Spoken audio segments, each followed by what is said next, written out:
Close your eyes and imagine what a hacker looks like. Does it look like these? Or these? Or maybe these? Contrary from what Navi NCIS 24 Mr. Robot. I hacked Isaac's phone.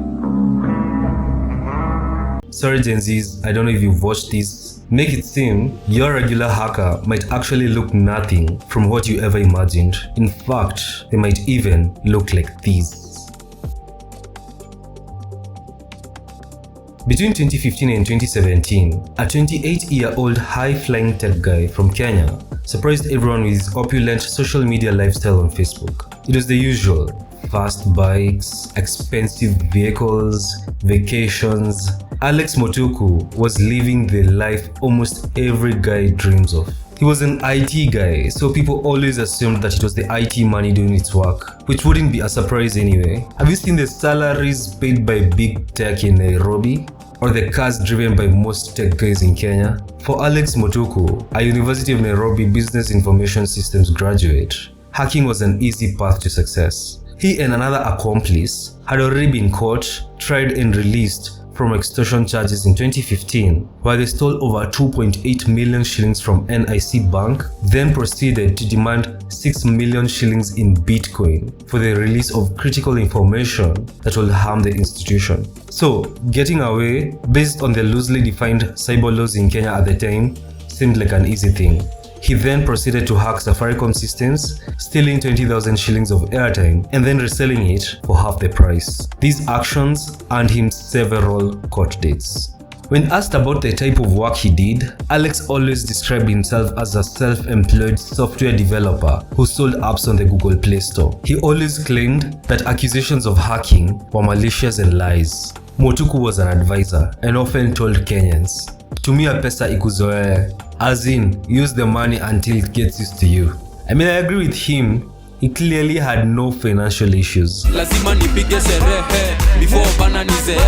In March 2013, Alex, while a first year at UON, penetrated the Nation Media Group's firewall for their e-paper payment and learned how to access it for free. If you've been on Telegram for a while, you'll know what I'm talking about. I mean, you know someone has money when they choose to leave Nairobi for another country simply because of water rationing. If you remember, in Nairobi around 2015, there was water rationing and it was at its peak.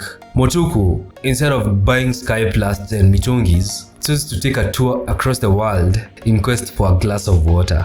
The story of Alex is relatively unknown. He attended Kathiani High School, scored an A in KCSE, joined UON for the Infosystems course, and learned how to seriously code. He often stated his proficiency in coding using most programming languages available at the time. Alex was generally a smart guy and often told aspiring entrepreneurs that even if they saw their salaried friends getting ahead of them, they should never give up on their dreams. He posed as a model for the accomplishment of goals and fulfillment of dreams. Another thing about Mutuku, he valued relationships, worthy relationships. After all, your network is your network. He often splashed money in India, Zanzibar, Burundi, Rwanda. Life was awesome and getting better with each passing day.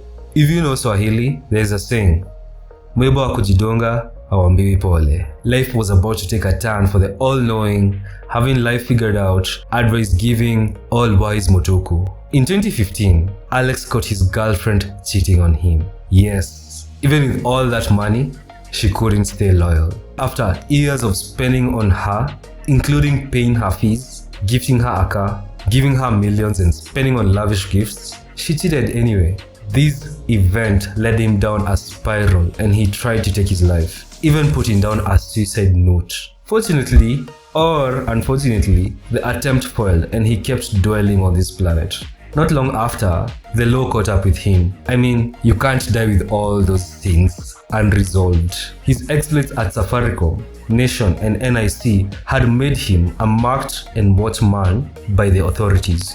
Kenyan firms had been experiencing a sudden loss of several amounts of cash in salami attacks. A salami attack is where money is stolen in small tranches from banks or other organizations to avoid suspicion. For example, stealing 10 shillings from 5 million bank accounts earns you a clean or dirty 50 million shillings. Kenyan firms had sounded the alarm and alerted authorities, who traced this back to a large gang with a global footprint. Mutuku was part of this group. Turns out, the love for networking that he had was actually fueled by a quest of knowing established cybercriminals. With every trip abroad, Mutuku was often monitored, and his relationship with black hat hackers was realized by a multi-agency anti-cybercrime team. The final straw was when Mutuku got involved in the loss of 4 billion shillings from the KRA, Kenya's tax agency. I mean, if you know about KRA systems, they are incredibly secure, and anyone who hacks KRA must be very motivated. Furthermore, you can't be messing around with people's taxes, and in particular the government's money, without them benefiting. The anti-cybercrime team traced this loss back to Mutuku and 6 others in his company, who had been doing this through staff collusion and that global black hacking team for close to 2 years between March 2015 and March 2017. 2017 was turning out to be a really awful year for Mutuku, and cybercrime cops held him for several weeks to allow for investigations. The case hearings went on and on. As usual, the Kenyan court system behaved like itself. In 2020, the KRA lost its appeal to access Mutuku's Gmail account it was used to hack its systems. The challenge here being that Google is located in the US, where the KRA has no jurisdiction. I haven't come across a final ruling for this case after researching deeply, but it seems that Mutuku and his friends' accounts were frozen. The case seems to have fizzled out, and I wouldn't be surprised if it disappeared. As for Mutuku's whereabouts at the moment, because he's clearly not under police custody or in prison, he's probably just having fun with life, probably with his stacked crypto or something. Just probably look it up and see for yourself.